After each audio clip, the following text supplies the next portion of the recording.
کب وہ سنتا ہے کہانی میری اور پھر وہ بھی زبانی میری۔ یہاں پر جو وہ کا لفظ استعمال ہوا ہے وہ ان کے محبوب کے لیے استعمال ہوا ہے، یعنی وہ جس پر عاشق ہیں اس کے لیے وہ کا لفظ استعمال ہوا ہے۔ تو فرماتے یہ ہیں کہ میرا جو محبوب ہے وہ میری دکھ بھری کہانی کیا سن سکتا ہے۔ اب دکھ بھری کہانی ظاہر ہے کہ کیا ہو سکتی ہے، وہی جو ان کا ایک عاشق کا عشق میں جو رونا پیٹنا ہوتا ہے اسی کے بارے میں بیان ہے۔ تو فرماتے یہ ہیں کہ میری وہ کہانی کیا سن سکتے ہیں، کب وہ سنتا ہے کا مطلب یہ کہ بھئی وہ کہاں سنیں گے، اور پھر وہ بھی زبانی میری، مطلب یہ کہ تاثر یہ دے رہے ہیں کہ بھئی وہ ہمارا جو محبوب ہے، اول تو اس کو ہمیں اس سے جو عشق ہے اس میں کوئی دلچسپی نہیں ہے، اور جب اسے عشق میں دلچسپی نہیں ہے، ہماری ذات میں ہی دلچسپی نہیں ہے، تو یہ کیسے ممکن ہے کہ ہم اس کے پاس جائیں اور پھر اسے اپنی دکھ بھری کہانی سنائیں۔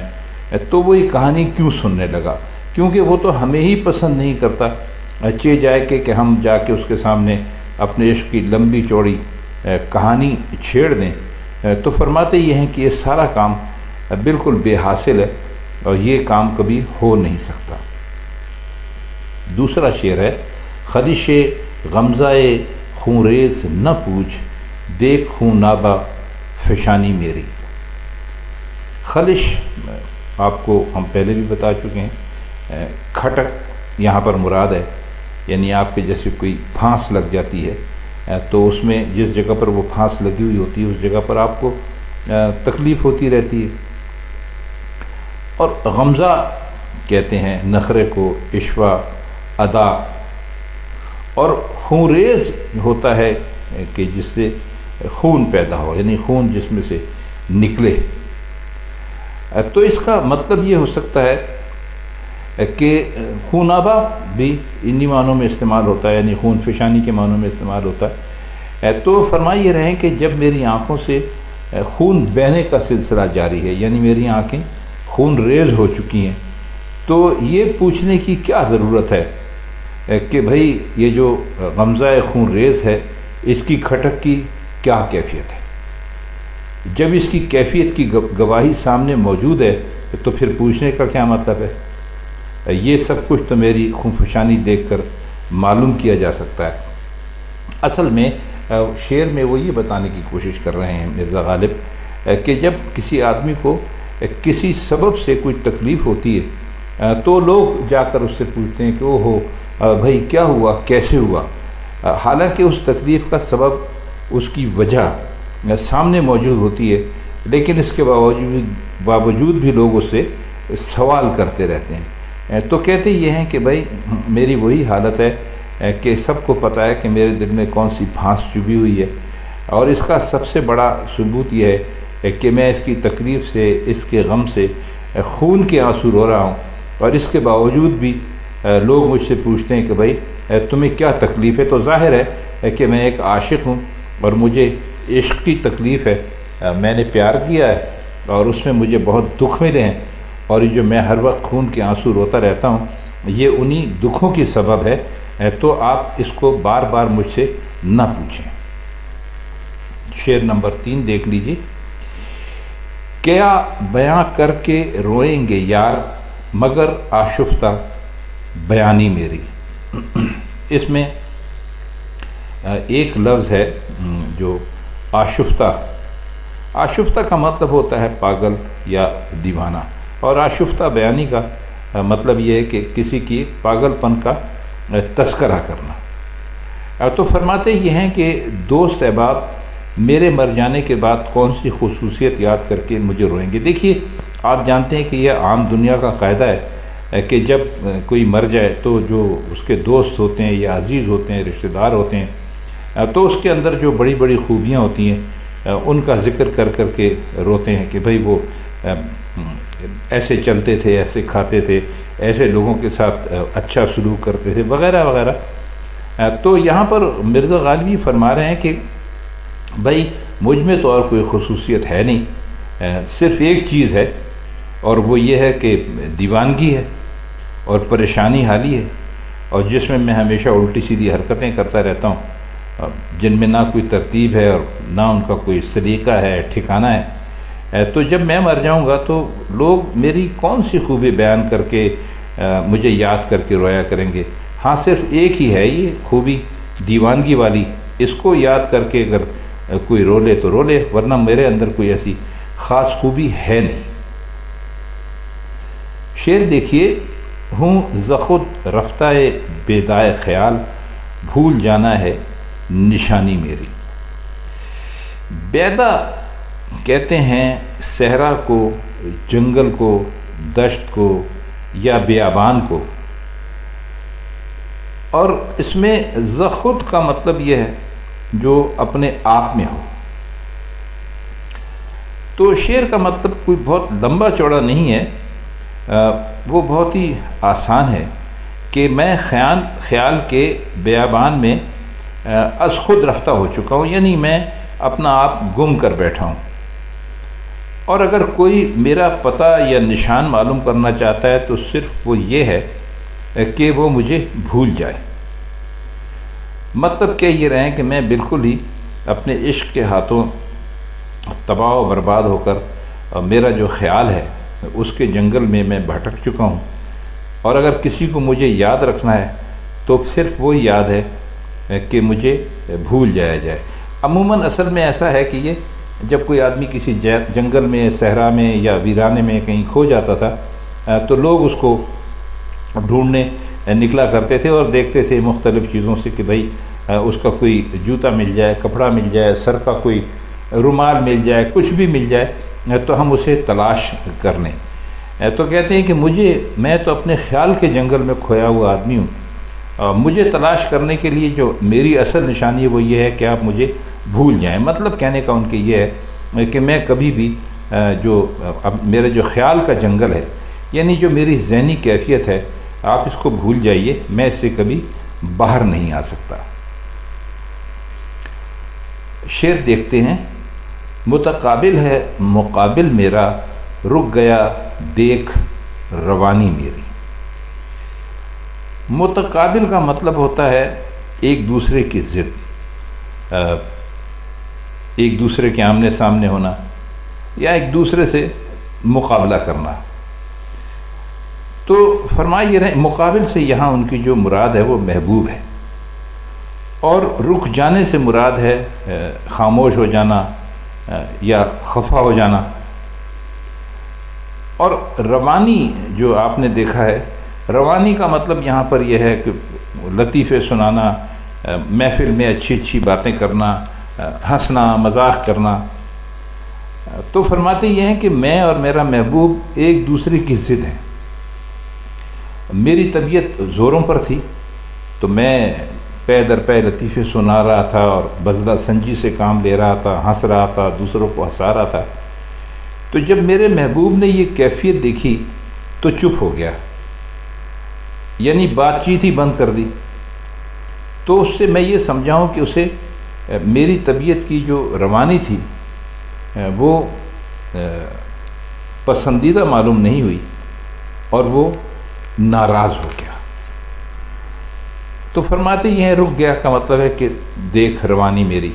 تو یہاں بھی انہوں نے ایک ہمارا جو ایک معاشرے میں جہاں انسان رہتا ہے اسی کا تذکرہ کرنے کی کوشش کی ہے کہ جب آپ بہت اچھے جا رہے ہوتے ہیں اپنی زندگی میں تو وہ بہت سے لوگ جنہیں آپ اپنا بہت عزیز سمجھتے ہیں انہیں یہ بات یا یہ چیز اچھی نہیں لگتی تو وہ خاموش ہو جاتے ہیں۔ مطلب یہ کہنے کا ان کے کہ کسی کی خوشی کو دوسرے لوگ بڑی مشکل سے ہی برداشت کرتے ہیں۔ شعر ہے قدرے سنگے سرے راہ رکھتا ہوں، سخت ارزاں ہے گرانی میری۔ قدر کا مطلب سمجھ لیجئے یہاں پر قیمت، اور سنگ کہتے ہیں پتھر کو، اور سرے راہ جو پتھر راستے میں پڑا ہوا ہو۔ تو ان تینوں چاروں الفاظ کا اگر ہم مطلب کریں گے تو اس کا مطلب ہوگا کہ اس پتھر کی قدر و قیمت جو رستے میں پڑا ہوا ہوتا ہے۔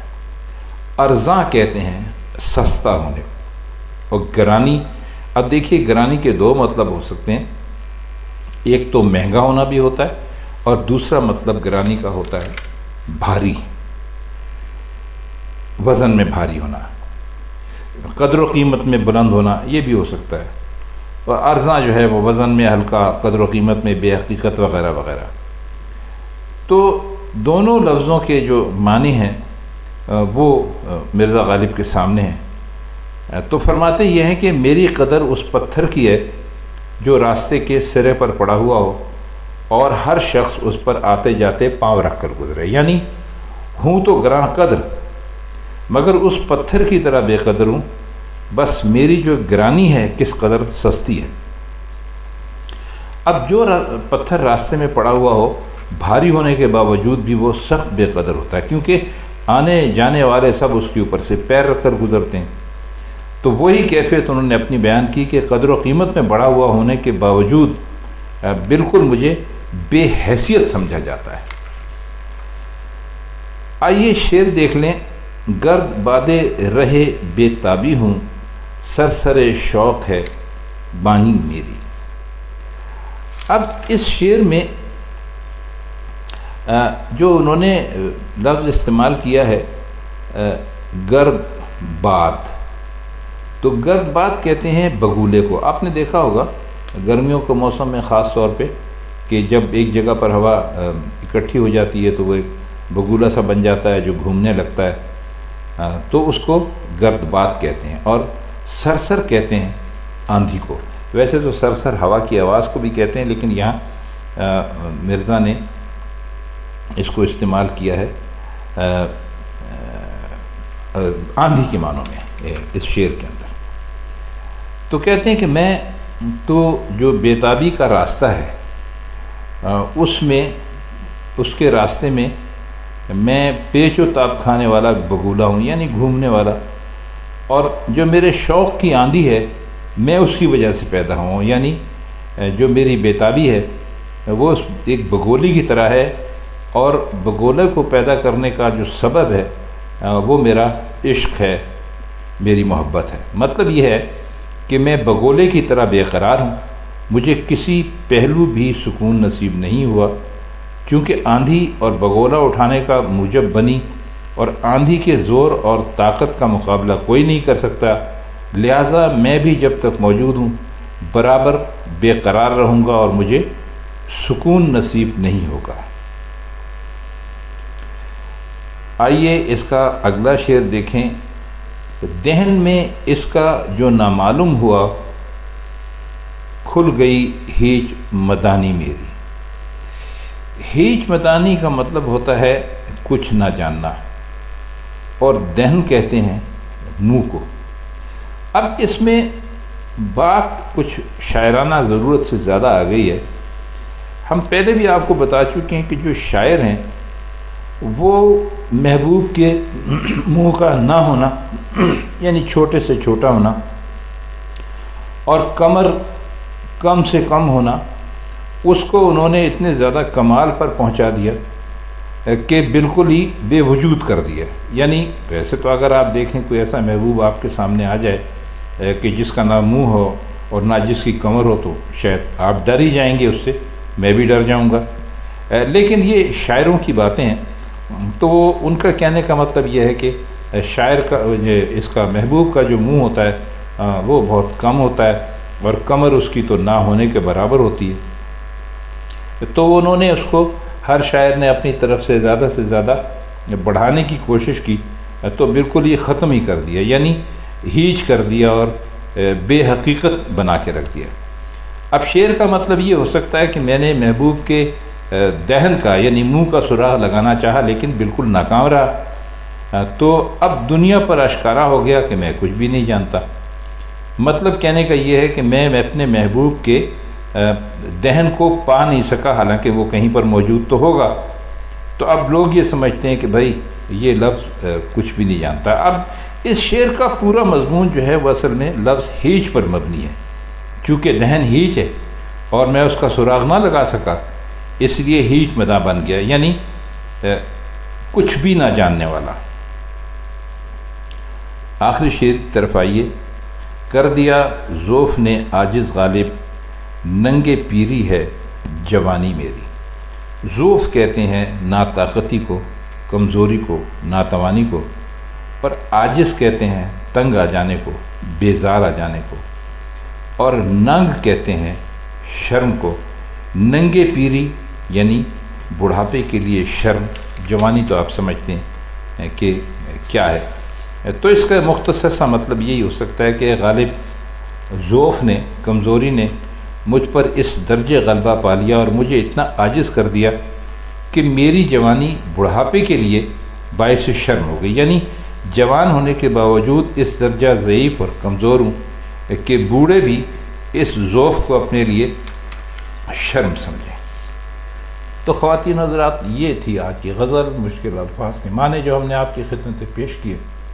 تو غالب کی کسی اور غزل کے ساتھ آپ سے پھر ملاقات ہوگی، تب تک کے لیے ہم چاہتے ہیں آپ سے اجازت۔ اللہ حافظ۔